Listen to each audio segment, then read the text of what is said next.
Thanks for coming. Just a couple quick comments. Very pleased. It all starts with great defense, and I've really felt our defense has been getting better all year.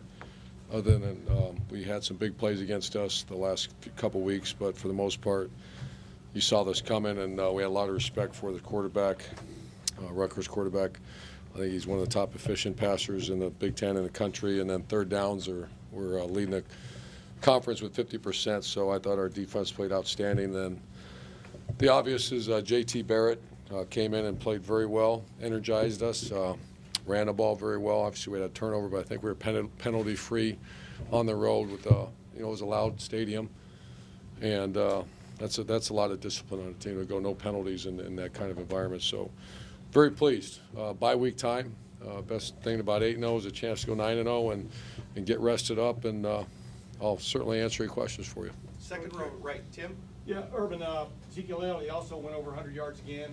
Very slow start, 15 yards in the first half. Yeah. What you guys get straightened out with both him and the offensive line there going? Well, that's the thing that's happening right now. If we're not very efficient throwing the ball, which we are now, I mean, we're 17 of 21, and teams know to stop Zeke. They were doing a good job. They were loading the box, and you have to take shots down the field.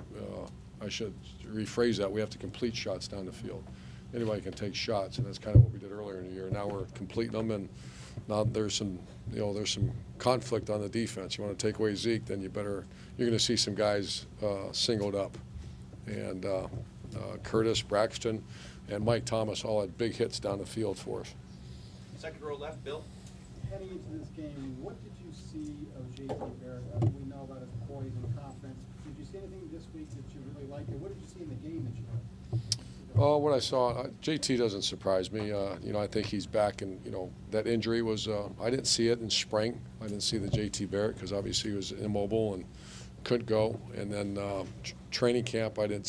He was getting better and better and better. He's still only a redshirt sophomore, and I think he's in full swing now, obviously. And that was a progression throughout practice and development, and I thought he played great. Third row back, Doug. Urban, you had said a couple weeks ago that JT, like a lot of guys, kind of guy that maybe when he gets rolling, that's when you really start to see it. Did you sense that at all as the game went on? Oh, yeah. Just got more and more comfortable? Yeah, I felt, especially throwing the ball, I think, especially the way they were playing us, that he was really efficient with throwing the ball, checking it down when you're supposed to check it down, taking the shot and being accurate.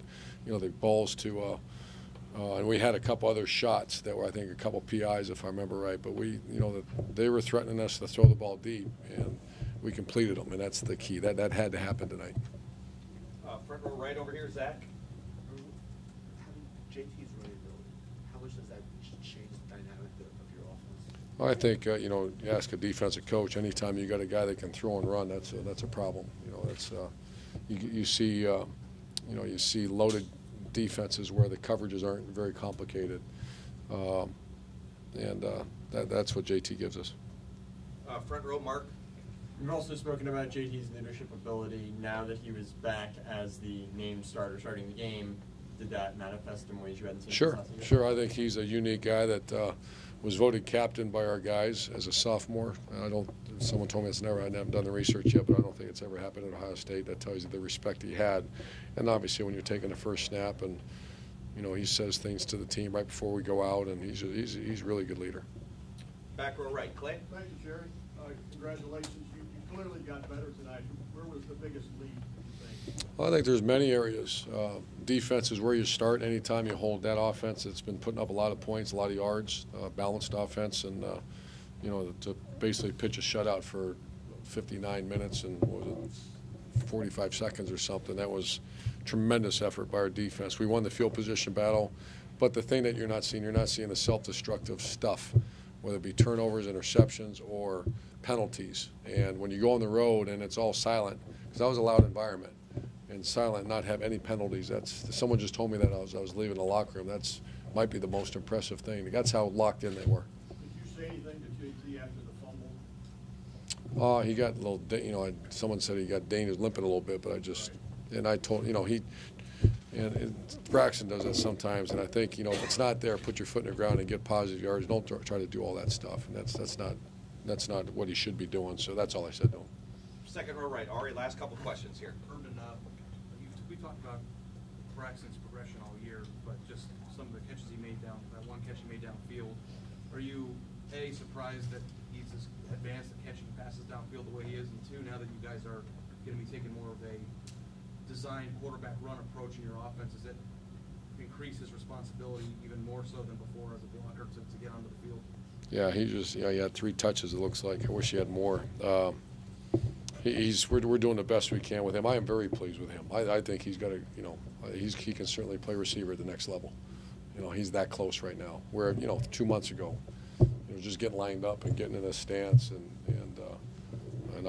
we are so committed to get that guy. He's done so much for this program. So I'm very pleased with the way he's blocking, the way he's catching the ball. He's really getting good at his route running, and I'm really excited for him. You make the switch though, at quarterback, and the offense is maybe advancing a little bit more to the running style. Does that increase the need for you guys to make sure that he's at where he needs to be as a blocker? Well, I don't think we're always going to have a perimeter run game. I think I get your question. It doesn't. He's got to be a good blocker regardless. Far left over here, Paul. Coach, you've had a couple of one-touchdown wins this year, and some people, from what I read, being out in the East Coast, think you guys should be blowing to everybody like tonight. 2/3 through the regular season right now. A little assessment of what your club is.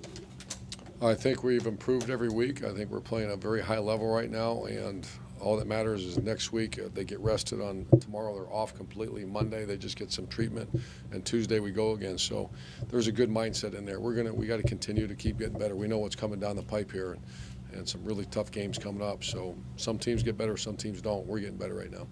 Back row, far left, gentlemen. Coach, you come to New Jersey quite a bit, and there's some good ball players get back here. But today you're playing in New Jersey in a Big Ten environment here. Talk about the impact you think it might have on this game.